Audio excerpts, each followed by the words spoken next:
Okay, so this is where I am. X cubed minus 6x squared minus 7x plus 60. I think I'm going to run out of room here. All right, now I'm ready to collect all my pieces on one side. So I have 0 equals x cubed minus 7x squared minus 9x plus 63. Is that what you got? Now, this is interesting in math, and I kind of like when this happens. You might not like it. But what happened here? I got a cubic, right?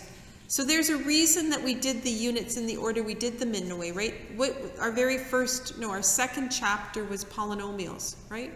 So I'm trying to solve the equation. Solving the equation finds values of x.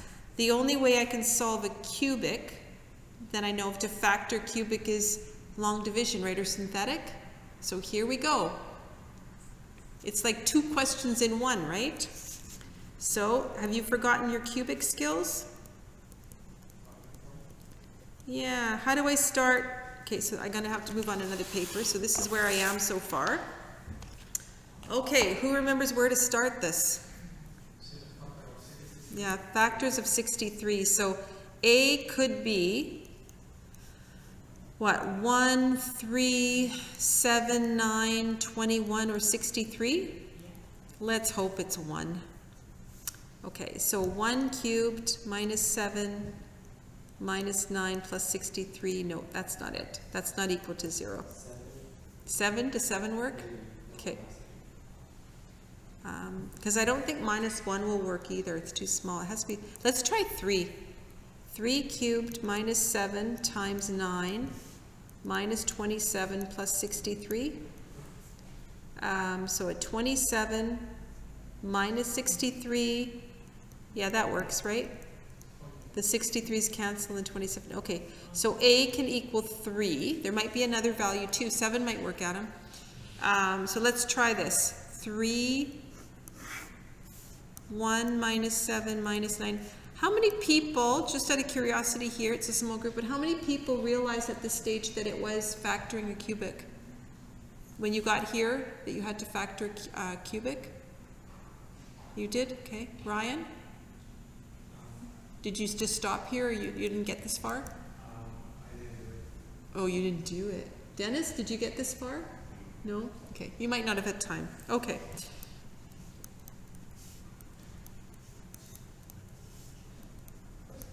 Okay, so here we go. So now I have x minus 3 is a factor.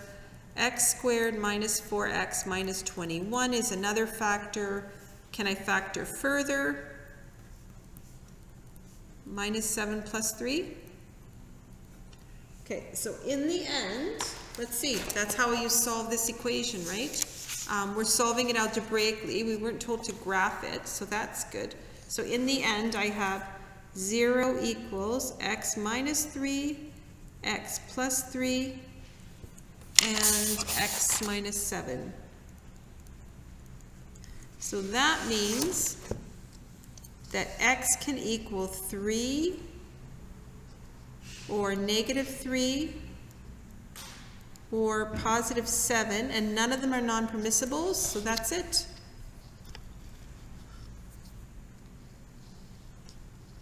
It was a very interesting throwback question, right?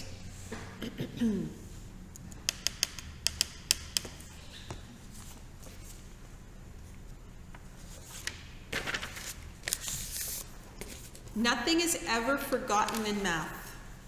Anything you learned from grade 9 to grade 11, it'll just keep popping back up at some point. Right? That's why math is so foundational. That's why you can't fast track 40S pre-cal, right? Okay, let's, if there are no other questions, I want to refer you to your pink booklet. We've done the examples, but I want you to, something I should be reinforcing a little more. When you flip open that very first page of the pink booklet, the radical and rational, so it gives us all the lessons, and then it tells you the learning outcomes. The learning outcomes, as I've mentioned before, are the ones that the province of Manitoba has decided are important for grade 12 students to learn. Now, every so often they're changed, right? The province decides to change the curriculum, and sometimes that comes with consulting with universities. And for the last 2 years, the math teachers of Manitoba, of our division, and myself included, have been meeting with profs from U of M and U of W and discussing curriculum. So there might be changes coming, but right now, this is what the province has decided that you need to work on. So that's why we made these booklets. We outlined to the students exactly what they need. So this is what you're going to be tested on. And I guess what I'm trying to tell you is, this is a really good place to start when you're reviewing for tests. And this is what I thought I would go through with you today. And then I've got another worksheet if you need it for more review. So on Tuesday, you're going to come and I'm going to ask you, perhaps, now sometimes we don't get to every single question on every test, but we try. So you should be able to sketch and analyze the graph of y equals root x. Does everyone feel comfortable with that? What is the graph of y equals the square root of x? That's the radical graph. Yeah, I see Johannes using his hands. And that's what we did here, right, on the previous page. So that's this guy, right? That's this guy. Analyze means domain and range. What's the domain of this graph? 0 to infinity. What's the range? Same, right? Any transformation, and you should be able to do transformations of it too. Any transformation might shift it, flip it, all that stuff. But I think you guys are pretty good on your transformations, and you've already been tested on that.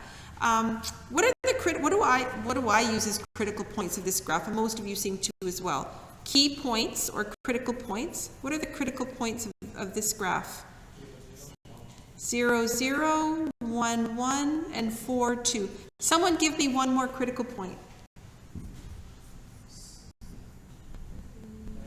9 and 3, right? 16 and 4, 25 and 5. Okay, so those key points can help you do any transformation, okay?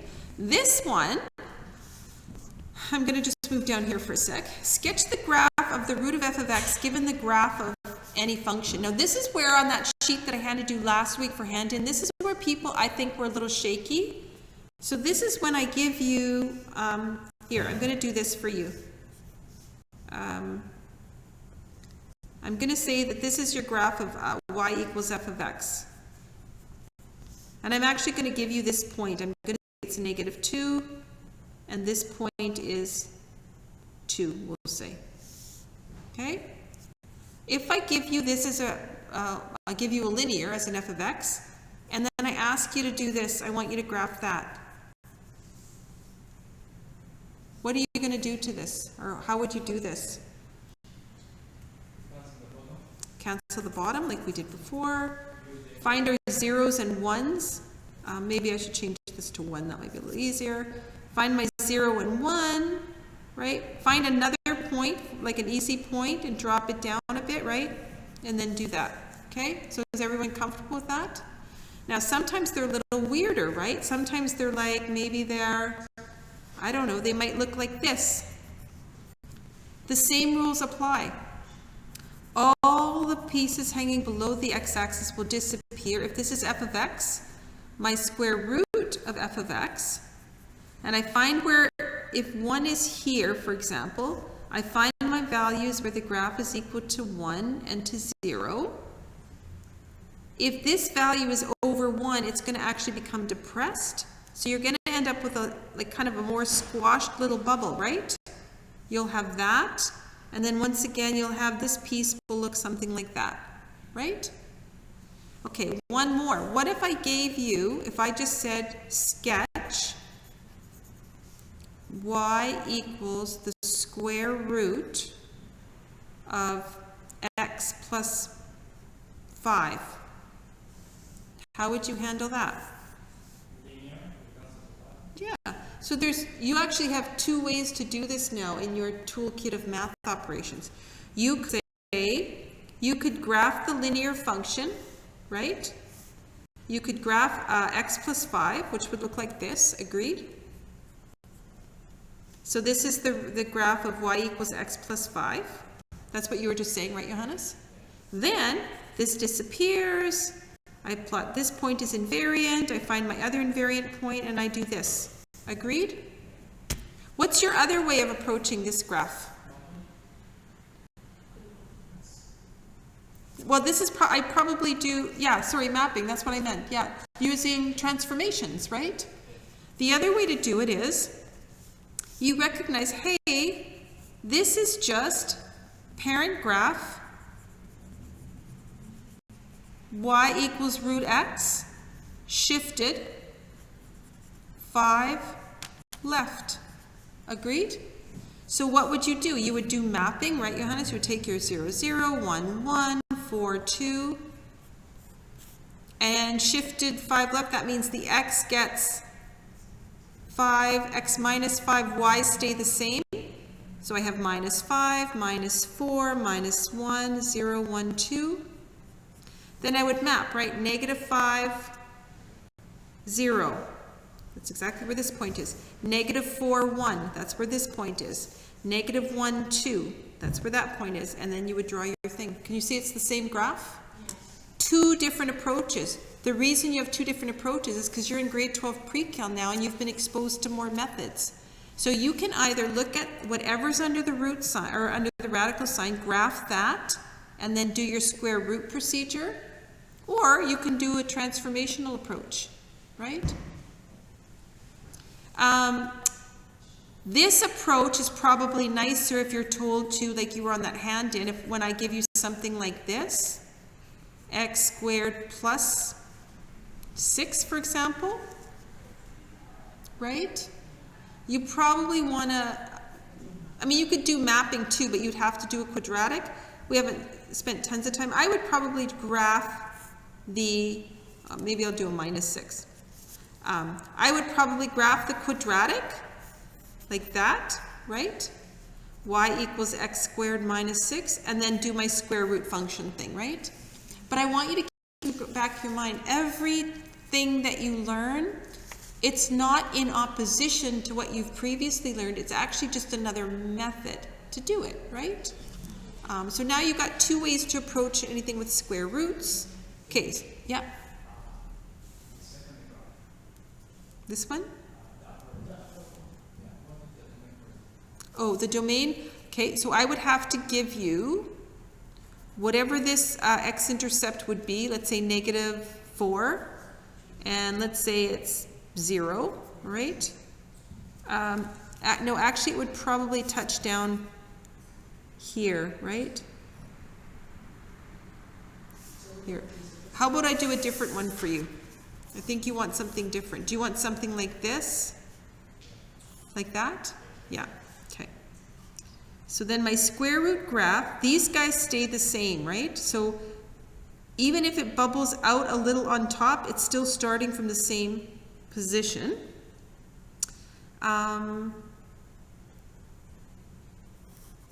So whatever, for this graph, if it was negative 4, the domain would be negative 4 to infinity. If it's connected, I think you're thinking about the one I gave you for homework though. Well, isn't that like, why is it to infinity? Because Yeah, because in this case, because watch my pen, Ibby. Okay, for this graph that I drew, so it jumps to here, right? But then the graph doesn't stop, it immediately just keeps going. There's no break in the graph. I think you were thinking of, let me try a different one.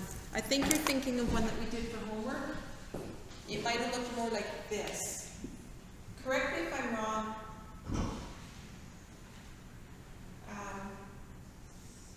I think that's more what you're thinking of, right? Something like that.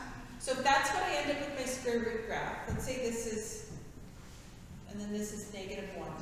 So if you had a break, because if there was a piece in between that was down in the negative, so my domain would be negative 4 to negative 2 squares, or 1 to infinity. That's what you meant, right? The way I drew that one, I ended up drawing it like continuous, right? I didn't have any little breaks. It ended up just being like that. So, okay, let's keep going with the outcomes. And then ask me if there's something you don't know, but get in the habit of looking at your outcomes, right? Sketch the graph, so we've done that. Compare the domain and range of both. Well, yeah, we have. We were just talking about that. Solve a radical equation graphically and algebraically.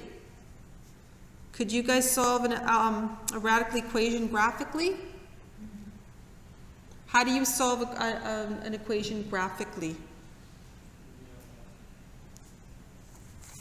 Right? So I would say something like solve, I think I had one written down for you guys. X equals square root of 4 minus x plus 2. Right? And if I said solve graphically, how would you approach this one? How would you do this one graphically? How do you graph this? So when you say linear, yeah. I think the easiest way to do this is, you could do y equals x, y equals 2. I might actually isolate the radical again and do this, just move that over. That's what you mean? Yeah. So I would approach graphically like I did linear or algebraically. I would isolate my radical so I don't have to do as many transformations. But when you do graphically, you graph the left-hand side, the linear, like you say. So it's going to be something like this. Then you graph the right-hand side. What is this guy going to look like? I think I'm going to move him over like this. Right? Because that's what it would be. So it would be flipped over and shifted 4 to the right. So it would kind of look like this probably, right? Something like that. So that's my linear, my x minus 2. This is my radical, root of 4 minus x.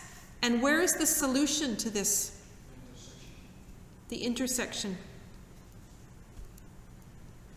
Whatever x equals here, and I can't remember what it equals, but The rational functions and the radical function, are they two together as we study? Or okay, so both of them are together as yeah, we study, right? yeah. And then The next chapter will be on complex functions. yeah. And then solving algebraically, you guys know how to do that. And then here, we just came off studying this for a week and a half.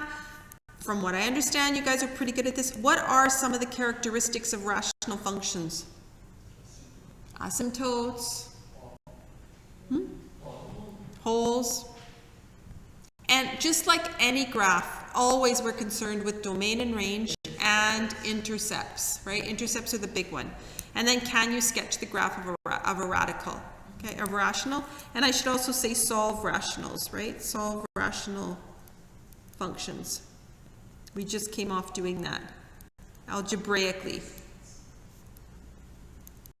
The one we did for an example that turned into a cubic, that's solving algebraically. Okay, so is everyone comfortable with what will be on the test?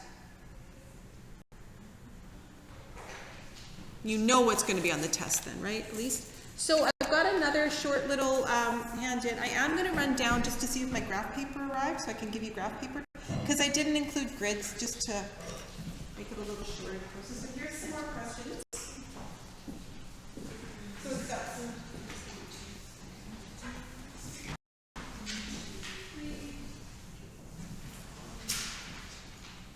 Yeah, and the rest of it, we got our clock changed. So that's good. And so I'm here to answer questions. I'll be right back. Just going to check on my paper.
grid paper?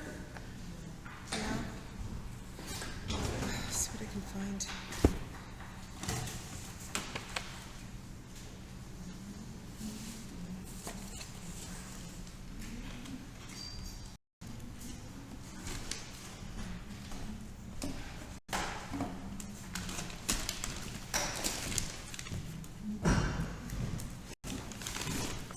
I have some of this stuff. Oh, you have some? Oh, that's sweet of you. Yeah, okay, do you wanna, yeah. Okay, so I did scare up, it should be coming, tomorrow for sure. The grid paper, because it said printing is, it's been printed, it just hasn't been delivered. Anyway, I have some grid paper here if you need it. And Joanna donated a couple. So if you need some, just come grab some.